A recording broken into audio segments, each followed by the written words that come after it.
هي الحلقات تحفظني بآيات من القرآن، هي الحلقات تملأني بحب المصطفى العدنان، هي الحلقات تحفظني بآيات من القرآن، هي الحلقات تملأني بحب المصطفى العدنان، وأخلص نيتي دوما لرب واحد ديان بروح ملؤها طهور. Sure Saf tefsiri 7. ayetinden başlayıp okuyayım inşallah. Bismillah, elhamdülillah, esselatu vesselamu ala Resulillah. Esselamu aleyküm ve rahmetullahi ve berekatuhu.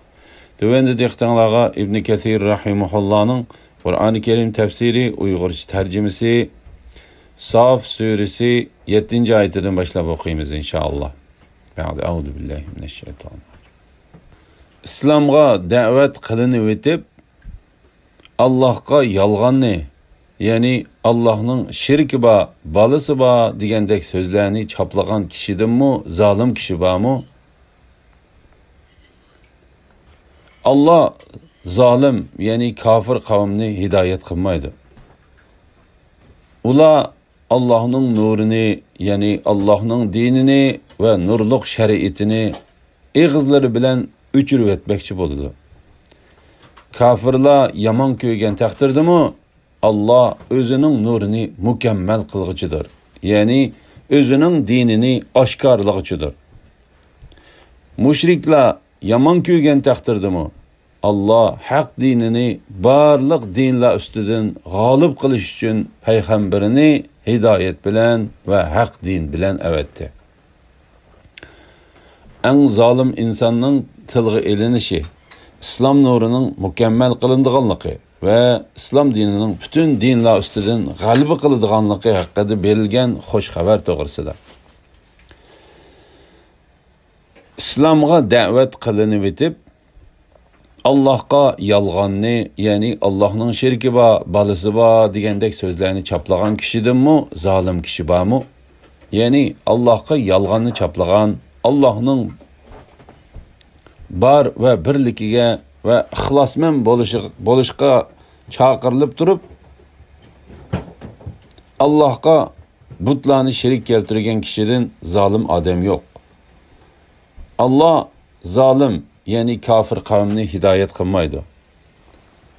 Ula Allah'ın nurunu, yani Allah'ın dinini ve nurluk şeriatini ağızları bilen öçürüp etmekçi boludu. Yani ula haqni batıl bilen yo'qotishga urunidi. Ularning bu qilmishlarining misali kun nurini etek bilen yapmoqchi bo'lgan odamning misoliga o'xshaydi. Kunning nurini etek bilen yepish mumkin bo'lmaganidek, haqni batıl bilen o'chirishmi hargiz mumkin bo'lmaydi. La ilaha illalloh Muhammad rasululloh. Shunga Alloh taolo mundaq deydi: Kafirlar yaman köygen takdirdi mi? Allah özünün nurunu mükemmel kılgıcıdır. Yani özünün dinini aşkarlıgıcıdır. Müşrikler yaman köygen takdirdi mi? Allah hak dinini barlık dinler üstüden galip kılış için peygamberini hidayet bilen ve hak din bilen evetti. Bu iki ayetin tefsiri Sure Tevbe'deki bu ayetki mezmundaş ayetinin tefsiri de tefsili bayan kılındı. Ey müminler, sizlarni qattiq azobdan qutuldiradigan bir tijoratni ko'rsatib qo'yaymi?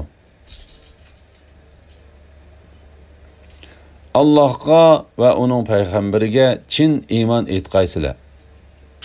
Allohning yo'lida melinglar bilan, jininglar bilan jihad qilgaysizlar. Agar bilsanglar, sizlar uchun bu yaxshidir. Shunda qilsanglar, Allah sizlarning gunohinglarni mag'firat qiladi. Sizlarni ostidan o'stanglar iqib turadigan jannatlarga kirgizadi. Doimiy turalg'i bo'lgan jannatlardagi go'zal saroylarda turg'izadi. Bu cho'ng muvaffaqiyatdir. Sizlarga marhamat qilinadigan sizlar yaxshi ko'radigan ikkinchi bir ne'mat Allah'tan keladigan nusrat ve yaqin g'alaba, yani Mekke'nin fethi kılınışıdır. Ey Muhammed sallallahu aleyhi ve sellem, mu'minlarga bu ro'shan marhamat bilan xo'sh xabar bergin. Qattiq azobdan qutuldiradigan tijorat to'g'risida. Yuqorida Abdullah ibn Salamning hadisida bayon qilingandek, sahaba radhiyallohu anhumlar Payg'ambar alayhisalomdan g'olib va buyuk Allohga eng so'yimlik bo'lgan amalni so'rab bilmoqchi va shu amalni o'rindamoqchi bo'lishdi. Shuning bilan Alloh taolo bu surini xususan bu oyatni nozil qildi. Ey mu'minlar, sizlarni qattiq azobdan qutuldiradigan bir tijoratni ko'rsatib qo'yaymi? Ondan Alloh taolo hargiz ziyon tortqizmaydigan, balki to'salg'ularni yo'qotib, ko'zlagan maqsadga erishtiradigan bu katta tijoratni bayon qilib mundaq deydi. Allohga va uning payg'ambariga chin iymon etqaysizlar. Allohning yo'lida melinglar bilan, jininglar bilan jihad qilgaysizlar. Agar bilsanglar, sizlar uchun bu yaxshidir. Ya'ni bu tijorat sizlar uchun dunyoning tijoratidan, uning jafo mushaqqatlaridan yaxshidir. Shunda qilsanglar, Allah sizlarning gunohinglarni mag'firat qiladi. Ya'ni agar Allah sizlarga buyurgan va ko'rsatgan ishlarni qilsanglar, Allah sizlarning xatoliklaringlarni mag'firat qiladi.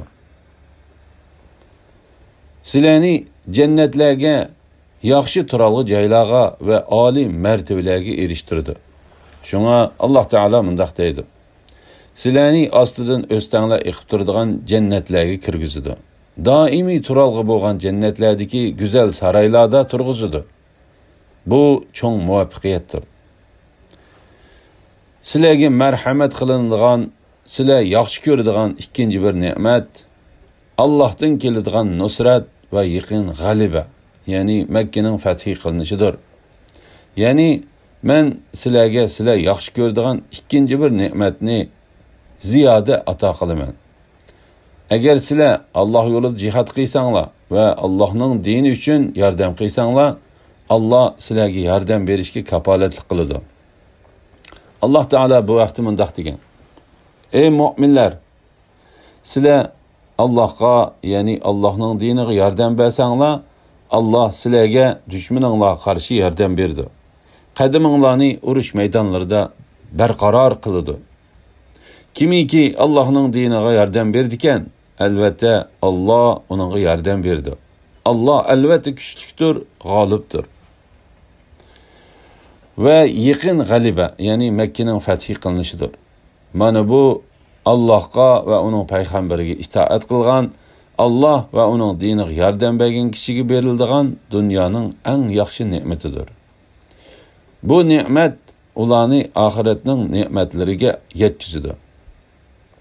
Shunga Alloh taolo mundaq deydi: ey Muhammad sallallohu alayhi vasallam, mu'minlarga bu ro'shan marhamat bilan xo'sh xabar bergin. Ey mu'minlar, havariyunlar, ya'ni Isa alayhisalomga dastlabda iymon etgan mu'min qavmdek Allohning yordamchilari bo'linglar. Maryamning o'g'li Isa havariyunlarga Allohning da'vatini tabliğ qilishda Allohga kimlar yordamchilarim bo'ladi dedi. Havariyunlar biz Allohning yordamchilarimiz dedi. İsrail avlodidan bir toifa iymon etdi. Yana bir toifa kafir bo'ldi. Mu'minlarga ularning o'z dushmanlariga qarshi turishida yar yo'lakda bo'ldik. Shuning bilan mu'minlar g'olib bo'ldi. Musulmonlarning har qanday ahvolda dinning yordamchisi ekanligi to'g'risida. Alloh taolo bu oyatda mu'min bandilarini barliq ahvollarda Allohning yordamchilari bo'lishga, so'zlari, ish-harakatlari, jonlari va mollari bilan Allohning diniga yordam qilishga, Allohning va uning payg'ambarining da'vatiga, xuddi Isa alayhisalomning yordamchilari Isa alayhisalomning da'vatiga ovoz qo'shgandek ovoz qo'shishga buyurdi. Isa alayhisalom havoriyunlarga g'olib va buyuk Allohga da'vat qilishga, Allohga kimlar yordamchilarim bo'ladi degan chaqda havoriyonlar, ya'ni Isa alayhissalomning ergashuvchilari biz Allohning yordamchilarimiz dedi.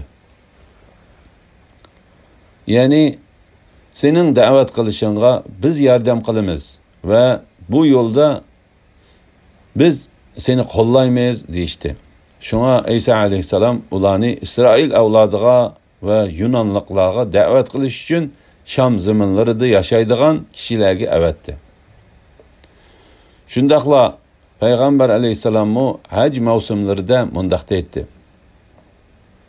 Rabbimning da'vatini tabliq qilishim uchun menga yordam beradigan odam bormi? Shak shubhisizki Qurayshlar meni Rabbimning da'vatini tabliq qilishimdan to'sdi. Natijada g'olib va buyuk Alloh Madina ahlidan Avs bilan Xazraj qabilalarining odamlarini Payg'ambar alayhissalomga yordam berishga muyassar qildi. Ular uningga bay'at qildi va yordam berdi. Ular agar Payg'ambar alayhissalom o'zlari tarafga hijrat qilib kelsa, uningga ziyonkashlik qiladiganlardan jon pidolik bilan qo'g'daydiganligini shart asosida bildirdi. Payg'ambar alayhissalom va uning sahobalari ular tarafga hijrat qilib kelganda, ular Allohga bergan va'dasini amalga oshirdi. Shunga Alloh va uning payg'ambari ularni ansorlar, ya'ni yordamchilar deb atadi. Bu ularning alohida nomi bo'lib qoldi. Alloh ulardan rozi bo'lsin va ularni mamnun qilsin. İsrail avlodidan bir qism kishilarning Isa alayhissalomga iymon etganligi va yana bir qism kishilarning uningga kafir bo'lganligi to'g'risida. İsrail avlodidan bir toifa iymon etdi, yana bir toifa kafir bo'ldi. Ya'ni Maryamning o'g'li Isa alayhissalom Rabbining da'vatini qavmiga tabliq qilganda havoriyonlar uningga yordam berdi. İsrail avlodidan bir qism kishilar Isa alayhissalom yetkizgan da'vat bilan hidoyat topdi. Yana bir qism kishilar gumroh bo'lib, Isa alayhissalom yetkizgan da'vatdan o'zlarini chetga oldi. Uning payg'ambarligini inkor qildi. Uni va onasini Allohning dargohida ig'ir gunoh bo'ladigan so'zlar bilan qoriladi. Ular Yahudilar. Ularga qiyomat kunigachilik Allohning la'nati bo'lsin. Isa alayhissalomga ergashganlarning ichidan bir guruh kishilar haddidan eshishga boshladi. Oxiri uni Alloh taolo uningga ato qilgan payg'ambarlikdan yuqori darajada ko'tarishdi. Shuningdan keyin ular firqa va guruh-guruhga bo'linib ketdi. Ularning ba'zilari u ota, o'g'il va ulug' ruhdan iborat 3 ilohning 3-chisidir dedi. Va ba'zilari u Allohdir dedi. Bu haqda Sura Nisoda tafsili bayon qilib o'tgan edik. Iymon etgan toifaga Alloh taolaning yordam qiladiganligi to'g'risida. Mu'minlarga ularning o'z dushmanlariga qarshi turishida yar yo'lakda bo'ldik. Ya'ni Xristian guruhlaridan mu'minlarga dushmanlik qilganlarga qarshi mu'minlarga yordam berdik. Shuning bilan mu'minlar g'olib bo'ldi. Ya'ni ularning ustidan g'alaba qildi. Ana shu g'alaba Muhammad alayhissalomning payg'ambar qilib avatilishi bilan to'liq amalga oshdi. İmam İbn Jarir İbn Abbas radıyallahu anhumaning mundaq deganligini rivoyat qiladi. G'olib va buyuk Alloh Isa alayhissalomni osmonga elib chiqib ketishni iroda qilgan chaqda Isa alayhissalom yordamchilarining yeniga chiqdi. Ular uyda 12 odam edi. Uning beshidan suv tomchib turadi. U shak shubhisizki sizlardan menga iymon etib bo'lib, ondan menga 12 qitim kafir bo'ladiganlar bor dedi. Ondan sizlardan qaysinglar mening suratimga o'zgartirilib, mening o'rnimda o'ltirilishga, ondan martabada men bilan o'xshash bo'lishga rozi bo'ladi dedi. Öyde o'ltirganlarning ichidan yoshda eng kichik bir yigit o'rnidan turib, "Men rozi bo'laman" dedi. İsa alayhissalom uningga "O'ltirgin" dedi. Ondan u ularga heliq so'zni yana takrorladi. Heliq yigit o'rnidan turib, "Men rozi bo'laman" dedi.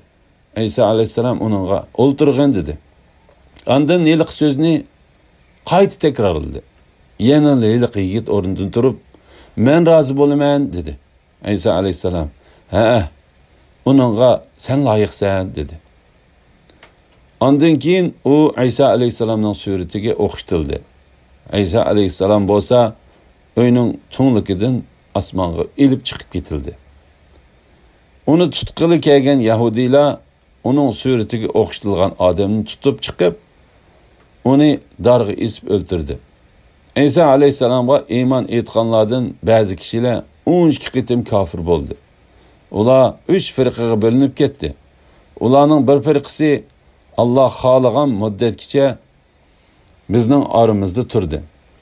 Ondan osmonga chiqib ketdi deyishdi. Bular Yaqubiya firqasidir. Yana bir firqasi Allohning o'g'li bizning ichimizda Allah xohlagan bir muddatgacha turdi. Ondan Allah uni o'z dargohiga elib chiqib ketdi deyishdi. Bular Nesturiya firqasidir. Yana bir firqasi İsa Allohning bandisi va elchisidir. U ichimizda Allah xohlagan muddatgacha turdi. Ondan Allah uni o'z dargohiga elib chiqib ketdi deyishdi. Bular musulmonlarni tashkil qildi. Yaqubiya firqasi bilan Nesturiya firqasidan iborat ikki kafir firqa musulmonlar ustidan g'alaba qilib nurg'un musulmonlarni o'ltirdi. İslam nuri g'uvo holda davom qildi. Hatta Alloh taolo Muhammad alayhisalomni payg'ambar qilib avatgicha shu yo'sin bo'yicha davomlashdi. İsrail avlodidan bir toifa iymon etdi. Yana bir toifa kafir bo'ldi. Ya'ni İsa alayhisalomning zamonida İsrail avlodidan bir toifa kafir bo'ldi, yana bir toifa iymon etdi. Mu'minlarga ularning o'z dushmanlariga qarshi turishida yar yo'lakda bo'ldik. Shuning bilan mu'minlar g'olib bo'ldi. Ya'ni Muhammad alayhisalomni payg'ambar qilib avatish bilan ularning dinini kafirlarning dini ustidan g'alabaga erishtirdik. Bu qissani İmam Nasa'i rivoyat qilgan. La ilaha illalloh Muhammadur Rasululloh. Muhammad alayhisalomning ummati qiyomat kelgichilik davomliq haq ustida mangadi. Hatta ulardan oxir zamonda keladigan mu'minlar Maryamning o'g'li İsa alayhisalom bilan bir safda turib Dajjalga qarshi urush qildi. Bu haqda nurg'un sahih hadislar rivoyat qilingan. Alhamdulillah. Shuning bilan sura Safning tafsiri tugadi. Jami hamd sana va madhiyalar Alloh taologa xosdir. Kelar qitimda sura Juma tafsiri 1-oyatidan boshlab o'qiymiz inshaalloh. Va sallallohu ala Muhammad va ala alihi va sahbihi va sallam. Assalomu alaykum va rahmatullohi va barakatuh.